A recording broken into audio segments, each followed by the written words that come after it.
안녕하세요. 팀TV입니다. 결혼은 서로 이해와 배려가 선행되어야만 하는 인생의 가장 중요한 선택이라고 할 수 있겠죠. 국제 결혼이라면 더욱더 중요합니다.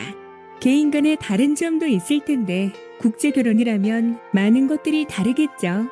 어떤 부분이 다른지를 알아야만 서로 이해할 수 있습니다. 그럼 한국과 베트남은 어떤 부분들이 다른지 알아보도록 하겠습니다. 중국의 영향을 받은 두 나라.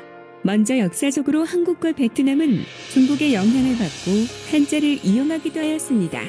하지만 문화적으로는 빠르게 성장하여 세계적으로 한류를 이끌고 있는 한국과 다르게 베트남은 중국과 비슷한 문화적인 성격을 보이곤 합니다. 이미 오래전 인기를 끌던 슬랩스틱보다는 리얼 버라이어티 쇼가 대부분인 한국과 다르게 베트남은 슬랩스틱 코미디 장르를 좋아하고 중국 드라마도 좋아하죠. 또한 베트남은 중국과 프랑스의 영향을 받고 신세계 소수 민족 문화도 있기 때문에 한국의 지역색과는 또 다른 차이점들이 존재하죠. 유교 사상. 한국과 마찬가지로 베트남도 전통적으로 유교 사상을 가지고 있는데요. 가족 간의 유대감이 특별하고 남존여비보다는 여성의 지위와 역할이 중요하게 여겨집니다. 여성 박물관이 존재하며 여성의 날이 큰 국가 행사 중 하나일 정도니까요.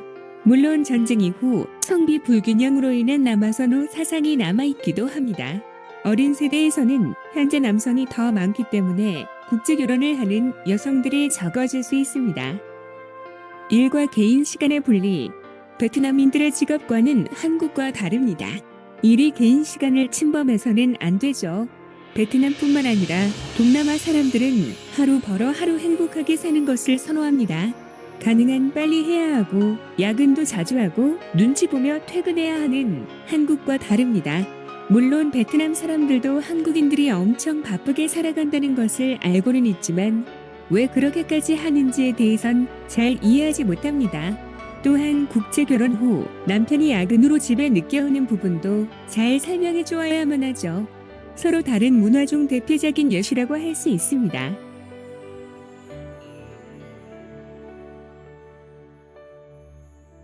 잘못을 잘 인정하지 못한다. 한국에서는 베트남 사람들이 주로 잘못을 잘 인정하지 못한다고 알고 있죠. 반은 맞고 반은 틀리다고 할 수 있습니다. 우선 남성과 여성, 한국과 베트남을 떠나서 소극적인 성격의 사람들은 미안하다는 말을 하기 힘들어 합니다. 또 자존심이 강한 사람도 미안하다는 말을 하는 것이 상대방에게 지는 것이라 생각해서 미안하다고 잘 말하지 못하죠. 또한 무언가를 실수했을 때 자신에게 피해가 있을 수도 있다는 생각이 든다면 자신의 실수를 부정하기도 합니다. 누구나 자신에게 피해가 발생하는 것을 바라지는 않겠죠. 베트남 사람들에게서는 이런 부분에 대한 방어적인 성격이 조금 더 강한 것 같습니다. 반대로 자신의 실수를 가르쳐주고 더 나은 방향으로 나아갈 수 있도록 도와주는 것이라면 베트남 사람들도 바로 자신의 실수를 인정하고 웃으며 진심으로 미안하다고 합니다. 모든 말과 행동은 각 상황에 따라 그 무게가 달라지기 때문이겠죠. 무언가 잘못된 행동을 보았을 때 당장 그 자리에서 사과를 받는 것보다는 본인 스스로 느끼고 반성할 수 있도록 현명하게 유도하는 것이 더 좋은 해결 방법입니다. 베트남인들과 한국인들이 가지고 있는 상식에서는 분명히 다릅니다. 하지만 자신들만의 매너라는 것이 있고 상대방에 대한 배려도 가지고 있죠. 국제 결혼은 이러한 상식에 손을 맞춰가는 과정에서 배려가 필요한 것입니다. 느긋한 베트남인과 한국의 빨리빨리. 다운 나라의 사람들은 대체로 느긋한 성격을 가지고 있죠. 반면에 한국인의 급한 성격은 전 세계적으로 유명합니다. 충격적으로 느낄 만큼 말이죠. 한국에서는 부재중 통화가 왔을 때는 무슨 일인지 바로 전화하거나 카카오톡 메시지를 확인하면 바로 답장을 해주는 것이 기본이죠. 하지만 베트남은 다릅니다. 연락 온 것을 확인해도 자신이 바쁘면 답장을 하지 않죠. 베트남에서는 이것이 당연한 행동입니다. 잘못된 행동으로 인식되지 않죠. 한국인이 연락했을 때 베트남인이 연락하지 않는다고 화를 낸다면 베트남 사람의 입장에서는 자신이 잘못한 것이 없는데 뒤통수를 맞은 느낌이겠죠. 서로를 모르기 때문에 발생하는 오해이고 서로 맞춰가야 하는 상식의 선이죠.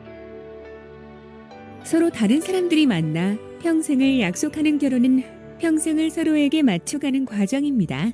더 많은 것들이 다른 국제 결혼은 당연히 더 많은 것들을 맞춰가야 하겠죠. 서로 다르다는 것을 인정하지 못한다면 그 결혼은 굉장히 힘들어질 것이고, 서로 다르다는 것을 인정한다면 진심으로 상대방을 배려해 줄 수 있겠죠. 또한 어떤 것들이 한국과 다른 것인 줄을 알아야만 인정하기도 쉬워집니다. 국제 결혼을 하는 한국인 남성들이 베트남에 대하여 공부를 해야만 하는 이유죠. 국제 결혼을 준비하시거나 이제 막 결혼 생활이나 연애를 시작한 분들이라면 꼭 상대방을 배려하기 위한 공부를 시작하시기 바랍니다. 이상 팀TV였습니다. 감사합니다.